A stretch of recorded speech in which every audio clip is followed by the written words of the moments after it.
একটু চিন্তা ভাবনা করবে আমেরিকা এবং ইসরায়েল ইরানে আক্রমণ করার জন্য।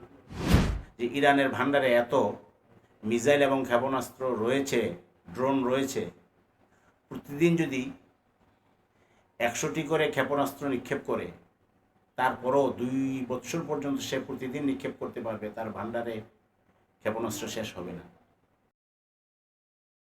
ইসরায়েলের সাথে ইরানের আবারও যুদ্ধ হওয়ার সম্ভাবনা আছে কিনা? অবশ্যই আছে, যেহেতু এই শান্তি চুক্তি এটা স্থায়ী শান্তি চুক্তি নয়। কারণ হলো যে এরা তো বিশ্বাসঘাতকতা করতে অভ্যস্ত। তবে আমার কাছে মনে হয় একটু চিন্তা ভাবনা করবে আমেরিকা এবং ইসরায়েল ইরানে আক্রমণ করার জন্য।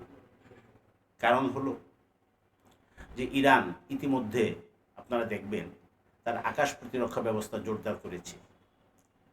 চীন থেকে সে আকাশ প্রতিরক্ষা ব্যবস্থা নিয়েছে, রাশিয়ার থেকেও সে নিতে চাচ্ছে। তো ইরানের এইটা দুর্বলতা ছিল, 12 দিনে যা প্রকাশ পেয়েছে। সে এই আকাশ প্রতিরক্ষা ব্যবস্থা যদি শক্তিশালী করে, তো ইসরায়েল আমেরিকা তারা তো কথা রাখে না, কিন্তু একটু চিন্তা করবে।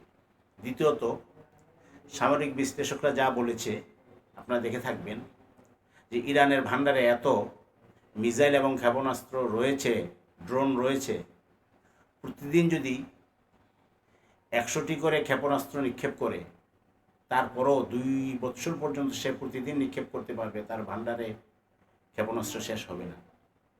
তো এটা আমেরিকা এবং ইসরায়েলের চিন্তার কারণ। তৃতীয়ত, মধ্যপ্রাচ্যে ইরানের ক্ষেপণাস্ত্রের রেঞ্জের ভিতরে আমেরিকার প্রায় 20টি ঘাঁটি রয়েছে। যদি আক্রমণ করে, ইরান তো বসে থাকবে না, ইরান সেই ঘাঁটিগুলোতে আক্রমণ শুরু করবে। আপনারা জেনে থাকবেন এই যে 12 দিনের মাথাতে যুদ্ধবিরতি হলো, কেন হলো? কাতার আমেরিকার ঘাঁটিতে আক্রমণ করেছিল। তখন খবর এসেছিল যে আক্রমণে কোনো ক্ষতি হয়নি, অথচ 2 দিন আগের খবর, তাদেরই নিউজ, আমেরিকার নিউজ, সেখান থেকে খবর এসেছে যে কাতারে যে মার্কিন ঘাঁটি আছে, সেই মার্কিন ঘাঁটির গোয়েন্দা নেটওয়ার্ক অফিস মারাত্মকভাবে ক্ষতিগ্রস্ত হয়েছে। তো বিধায় ওরা যেহেতু কথা রাখে না, বিশ্বাসঘাতকতা অভ্যস্ত, সেই হিসাবে যে কোনো সময় আক্রমণ হতে পারে। কিন্তু আক্রমণ করার আগে এই 3টি বিষয় ইসরায়েল এবং আমেরিকা খুব ভাববে। বিধায় আমার কাছে মনে হয় যে সহসা হবে না, কিন্তু আক্রমণের সম্ভাবনা উড়িয়ে দেওয়া যায় না।